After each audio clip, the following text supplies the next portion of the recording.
Hello, Internet! Welcome to Film Theory. The Force Awakens, the biggest question has to be Rey herself. Who the heck is this girl? To begin, let's establish the details we know about Rey that'll help us reach our conclusion. 1. She was left on Jakku as a small girl and hasn't seen her family since. 2. She's a talented pilot. And 3. She speaks with a British accent. Despite receiving no training, that we know of anyway, she's able to use a lightsaber and Jedi mind trick a stormtrooper, suggesting that she is 4. Incredibly sensitive to the Force. 5. Luke's lightsaber calls to her in Maz Kanata's castle, so we need a lineage that not only fits the characteristics we know about Rey, but also the thematic elements of the saga in general. Number 1, Luke Skywalker. Rey and Luke both grew up on desert planets raised by people other than their parents. They both join up with Han Solo and then battle against a family member. Remember, Kylo Ren would be Rey's cousin if she's Luke's daughter, who offers to teach them in the ways of the dark side. Then you have the fact that Luke's lightsaber calls to Rey, seeming to suggest a family bond or shared unity. Now, even though Rey and Luke don't talk to each other at the end of The Force Awakens, we do get some interesting tidbits from the screenplay.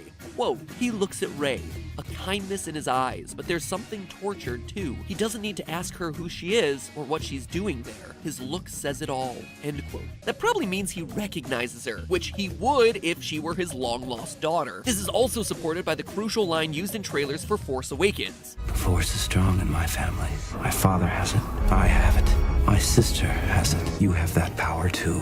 It definitely seems like this is something Luke would be saying to Rey, and if that's the case, he would be implicitly looping Rey into his family as yet another strong Force user. Maybe the best clue we get comes from Kathleen Kennedy, president of Lucasfilm, who gave an interview to the Costco Connection in October 2015 in which she stated, quote, the saga films, by which she means the original trilogy, the prequels, and now the new trilogy, focus on the Skywalker family saga, end quote. This is pretty hard to ignore. If we're saying that episodes 7, 8, and 9 are about the Skywalkers, it makes plenty of sense that Rey would take the torch from Luke as his daughter. But as the internet's pointed out, this is far from the only possible explanation. If you want to talk about Force-sensitive loners living on desert planets, well then meet Obi-Wan Kenobi. That lightsaber that called to Rey, let's not forget that before it was Luke's, it was Obi-Wan's. And when Rey has her Force vision, we hear the voices of both Alec Guinness and Ewan McGregor, the 2 actors who've played Obi-Wan. Also, Rey speaks with a British accent. If she's a Skywalker, it's hard to say where that would have come from, but if she's descended from the Kenobis, well, no explanation necessary. And then when it comes to pure Jedi style, Rey closes her eyes when she's in a lightsaber duel, just like Obi-Wan did. She even uses Obi-Wan's famous Jedi mind trick as one of her first realizations of her power. One problem with Rey being Luke's daughter or Obi-Wan's granddaughter is that it's against Jedi rules. In the doctrine of the Jedi Order, teaching number 4 is that Jedi are wary of attachments both material and personal. A lot of the other clues that we just covered can be explained away pretty easily as well. The British accent thing? Maybe Rey just picked that up from Unkar Plutt, the guy she was just left with when she was a small child. So now let's consider a quote from Daisy Ridley herself. After The Force Awakens had opened, Time Out London asked her about her character's backstory. She answered by saying, quote, I thought a lot was answered in The Force Awakens. If Daisy Ridley thought a lot had been answered in Episode 7, then we're probably looking for more than just a voice in a dream or a knowing look on a cliffside. And here's a line that stuck with me. Kylo Ren has just captured Rey and is keeping her captive. After mentioning that he doesn't know what happened to her friends, he says, you still want to kill me?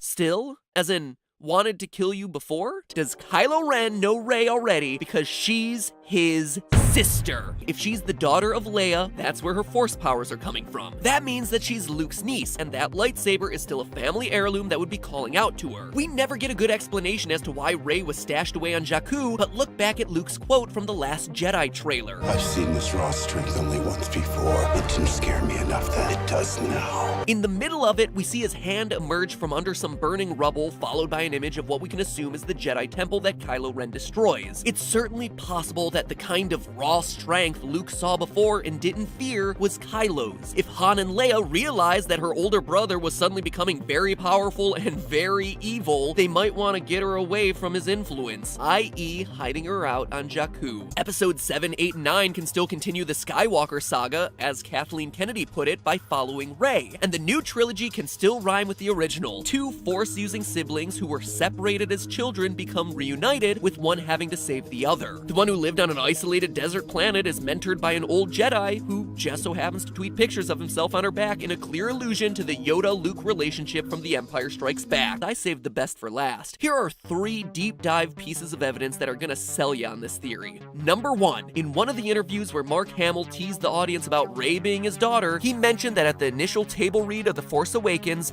seating was assigned. Daisy Ridley was in between Harrison Ford and Carrie Fisher. Table reads are structured to sit you closest to the people your character shares the closest or most important relationships with. Sitting next to Harrison Ford makes sense, but Leia? Not so much. And especially squeezing her in between the two of them is awfully strange if she's not in some way related to them. Point number 2. Actress Billie Lourd, who plays the bit role of Lieutenant Connix in The Force Awakens, originally auditioned for the role of Rey. Why is that fishy? Because Billie Lourd happens to be Carrie Fisher's real-life daughter. And here's the biggest, number 3. The meme-tastic hug that Leia gives Rey after Han is killed. Leia walks right past Chewbacca, whom she's known for decades, and who is Han's partner for longer than that, instead going straight to comforting Rey, a girl she would have never met before. There's a reason why the internet ripped into this moment. It's insane, it's stupid, it's silly, until you consider that Leia might be Rey's mother. But hey, that's just a theory. A film theory!